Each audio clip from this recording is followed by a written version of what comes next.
former 5th Special Forces Group A member, Major Charles Williams. It's also my distinct privilege and honor to introduce our guest speaker for today and our guest of honor, Mr. Bart Williams and his wife, Jennifer. The youngest son out of Major Charles Williams' 4 children. I'll turn over the podium to Mr. Bart Williams in a few minutes, but before I do that, please allow me to make a few opening comments. Mr. Williams, I know, is going to speak about his father, and he's going to read the citation outlining the actions that occurred almost 48 years ago to the day. So I'll not rehash or try to say words about a man that I did not know personally. I'll leave that to a much more credible source, like his son. I think will be able to provide us a much greater picture of the man, Mr. Major Charles Williams. What I do want to talk about, however, and why I view this event as so important, and why this what this dedication means to me and the soldiers that serve in this battalion, that's what I'll make a few comments about. This dedication is just a small way to honor a Special Forces soldier and his actions in combat on a foreign field against a determined enemy.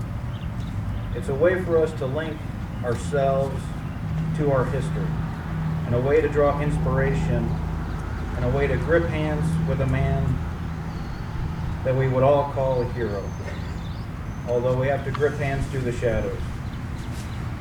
It's a way for our soldiers to understand how the core attributes of a Special Forces soldier played out on the battlefield so long ago, and how they are playing a part in the battlefields of today. As you look at the formation that we have, this battalion's, give or take, 430 personnel, and what we have out here today is what is currently at home. The rest of the men are out on the battlefields of today, and I don't want to forget that or let that go unsaid. We are serving on the frontier of the Republic as Legion soldiers should do. The attributes that Major Williams showed during his days on the battlefield 48 years ago, the attributes such as courage, perseverance, professionalism, and adaptability are the things that I want every soldier to think about when they enter Williams Hall. And I not only want them to think of these things, I want them to internalize these attributes and strive to honor Major Williams and strive to bring honor to the colors that are flying here today. The colors for the battalion and the colors of 5th Special Forces Group, to which we all proudly serve. So, although I did not personally know the man to whom the building is now named, I feel as though I know of him, because I see a part of him in all of our soldiers. There are hundreds of soldiers like Major Charles Williams that have been in our ranks. And this dedication is just a small way to honor these soldiers that have fought for our country, and a small way to show our young soldiers what they should strive to be. We've chosen a great role model for this task in Major Williams. A better role model we could not have, and we need to make sure that our new soldiers understand the foundation upon which our reputation has been built. So by seeing our sign out in front of the building, and by our soon-to-be uncovered dedication plaque, that was fortuitous. It's a way for us to remember what it takes to serve in Special Forces, what it takes to be part of this battalion, what it takes to be part of this group, and part of our regiment. So without further delay, I'd like to ask Mr. Bart Williams up to the podium, and I'll give a brief introduction about him. So, Mr. Bart Williams was born at Fort Bragg, North Carolina, a place we all love and hate home. And he lived with his father in Okinawa, Germany, 2 notable locations. A 1981 graduate of the University of South Carolina, and he worked for over 31 years at companies like IBM, Oracle, and HP. taken up a new profession of land development, as I understand it, near his home in Georgia, where he resides with Jennifer, his wife, and his 4 children. So please join me in a round of applause and welcome Mr. Bart Williams to the podium.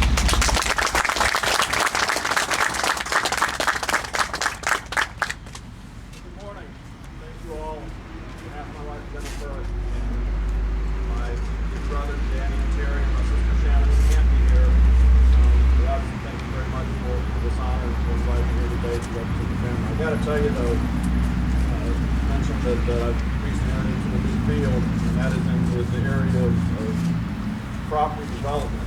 And we came in last night because we were actually attending a rezoning meeting in a small county north of Atlanta, Cherokee County. And I got to tell you, the audience I'm facing here today is a much, much different kind of environment than what we faced last night. It was quite the hostile territory because I'm endeavoring to build a crematorium in a location that people don't want it. I know it sounds a little gruesome, but trust me, it was hostile territory in Cherokee County, Georgia last night. So this is a much, much nicer environment, and certainly I appreciate the opportunity to be here. And I will tell you that in the 40 years since I've lived on a military base, life has certainly changed. I was out this morning early, looking for my wife's Starbucks coffee, and I never saw so many guys out doing PT, appropriately dressed with their Under Armour and Nike outfits. My father was doing it, he'd seen us how to do it. Whatever tennis shoes you could find, whatever pair of shorts and t-shirt happened to be around. So we also didn't have Taco Bells and Burger Kings at every corner. So it looks like quite a different experience. But as I was commenting, I had the opportunity as a Congressional Medal of Honor recipient, dependent, to receive an appointment to any of the 3 or 4 major military academies, applied to West Point and the Air Force Academy. Was admitted, but declined. I tell you, the regrets in my life, that probably is the single biggest one. Because certainly having with my father for his 40, or from the time I was born until he passed away at 49, I really got an appreciation of what the military means, what it means to people that serve, and also to the children that are raised as dependents of military soldiers, enlisted men, and officers' dependents. So it certainly has served me well. And I thank the military for providing that for my father and my family. So let me get into the comments I prepared. Unlike many of you, I never had the opportunity to watch my father settle into old age. In some ways, that's a blessing and a curse, right? He died at 49, and so I missed a large part of his life. But I will tell you that what I do remember is he was a vibrant, driven soldier that always taught me that more importantly than anything else, that any job worth doing is worth doing right. And I don't know if that's something that he coined, the expression that was coined for him. He just relayed it to his use of the home. But I can assure you, what we were taught every day. I believe that to be true. I've tried to live by that mantra. I've tried to teach that to my children, and I think it served us all very well. He grew up on a farm in Low Country, South Carolina. Shortly after graduating high school, rose through the enlisted ranks and OCS, after which he was commissioned as an officer and shortly thereafter deployed to Vietnam.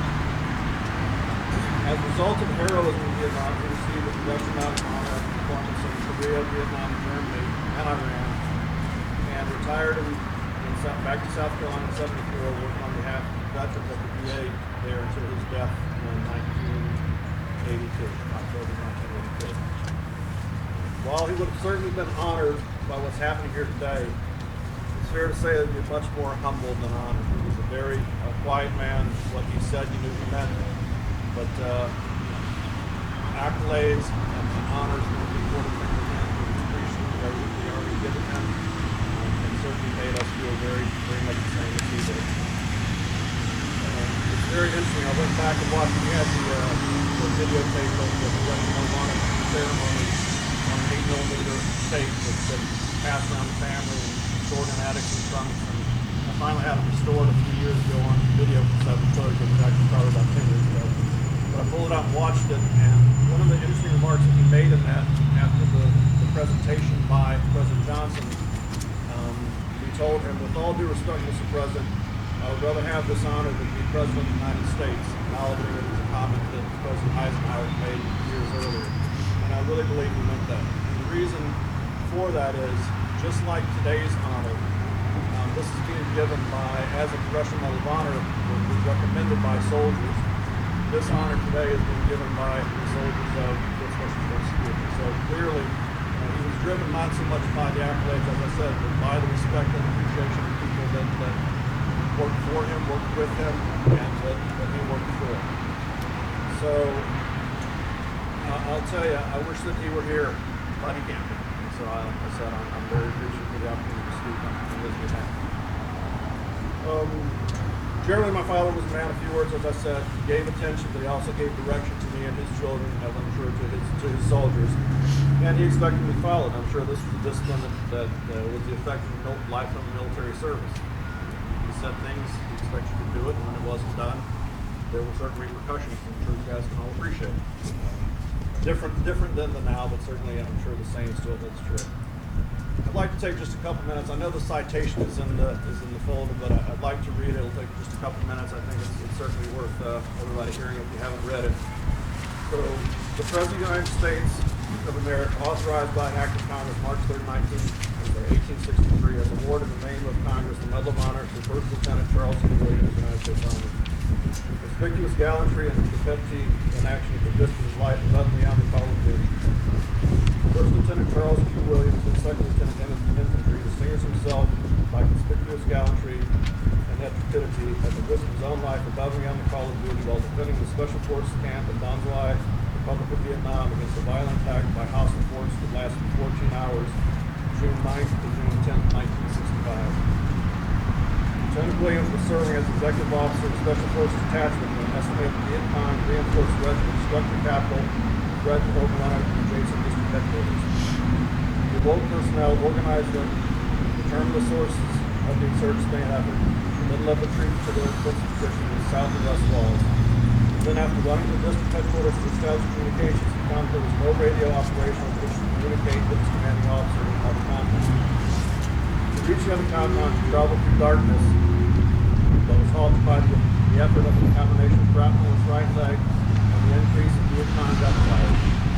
Ignoring his wound, he returned to district headquarters and directed the defense against the first assault. As the insurgents attempted to scale the walls and some of the Vietnamese defenders began to retreat, he dashed through the barrage of gunfire, succeeded in rallying the defenders and led them back to their positions. Though wounded in the thigh and left leg during the gallant action, he returned to his position. Upon being told that communications were established and his commanding officer was seriously wounded, Lieutenant Williams took charge of action in both compounds. Then, in an attempt to reach the communications bunker, he sustained additional wounds in the stomach and right arm from leg fragments. As defensive positions and walls had been held for hours and casualties were mounted, he ordered the consolidation of American personnel from both compounds to establish defenses in the district building. After a radio contact was made with friendly air controller, he disregarded his own wounds and directed his defense for the district building, using descending flares as reference point to adjust airstrikes. By his courage, he inspired his team to hold out against the insurgent force that was closing in on them and throwing grenades into the windows of the building. As daylight arrived, the Viet Cong continued to besiege the stronghold, firing a machine gun directly south of the district building. He was determined to eliminate this menace that threatened the lives of his men. Taking a 3.5 rocket launcher and a volunteer to load it, he worked his way across the open terrain, reached the berm south of district headquarters, and took aim at the Viet Cong machine gun 150 meters away. Although the sight was faulty, he succeeded in hitting the machine gun. While he and his loader were trying to return to district headquarters, they were both wounded. With a fourth wound this time in the right arm and leg, and realized he was unable to carry his wounded comrade back to the district building, Lieutenant Williams pulled him to a covered position and then made his way back to the district building where he sought the help of others who went out and evacuated the injured soldier. Although seriously wounded and tired, he continued to direct the airstrikes close to the defensive positions. As morning turned to afternoon and the Viet Cong pressed their efforts to direct the coalition rifle fire to the building, he ordered the evacuation of the seriously wounded to the safety of the communications bunker. When informed that helicopters would attempt to land as the hostile gunfire had abated, he led his team from the building to the artillery position that could serve at the time of evacuation of the wounded from the communications area and then on to the pickup point. Despite resurgent Viet Cong fire, he directed the rapid evacuation of all personnel. Throughout the battle, he was undaunted by the Bishop's big-time assault and inspired the defenders to be decimated and determined to serve. Lieutenant Williams' conspicuous gallantry, extraordinary heroism, and intrepidity at the risk of his own life above and beyond the call of duty are in the highest traditions of the United States Army and reflect great credit upon himself and the Army and the armed forces of his country. I'd like to point out also, and I don't know if this is appropriate, but it's something that's worth mentioning. The soldier, the volunteer, was a Sea-Doo that escorted Marvin Shields. Marvin Shields died as a result of his actions and was also posthumously awarded the Medal of Honor for the same episode. I suspect that at some point somewhere in the country he'll be honored as well. He's been gone, my dad's been gone now for 31 years, but I'm sure if he were here with us today, he'll tell you, as I'm telling you, he's honored, mostly humbled and appreciative you've done this for us. Thank you for this honor. Thanks to all of your service. And God bless you all, and God bless America.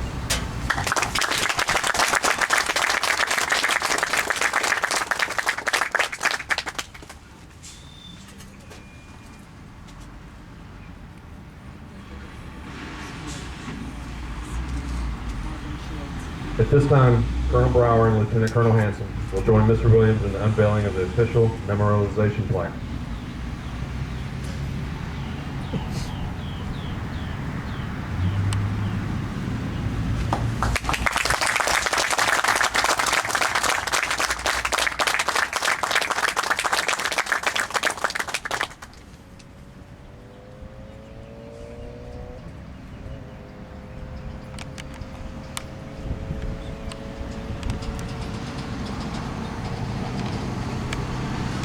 Mr. Williams, to commemorate the event here today, we want to present you with a miniature plaque of the plaque that's hanging up inside the building with a picture of your father and the inscription, Major Charles P. Williams, 5th Special Forces Troop Airborne, 4th Special Forces Regiment, awarded the Medal of Honor for conspicuous gallantry and intrepidity on 9 to 10 June 1965 while serving as executive officer during the defense of the Special Forces camp at Dong Shui, Republic of Vietnam. We want to present this to you. Hope it finds a place in your home. And again, we want to thank you for your remarks. And it's an honor to have you here today. And we're so happy for you.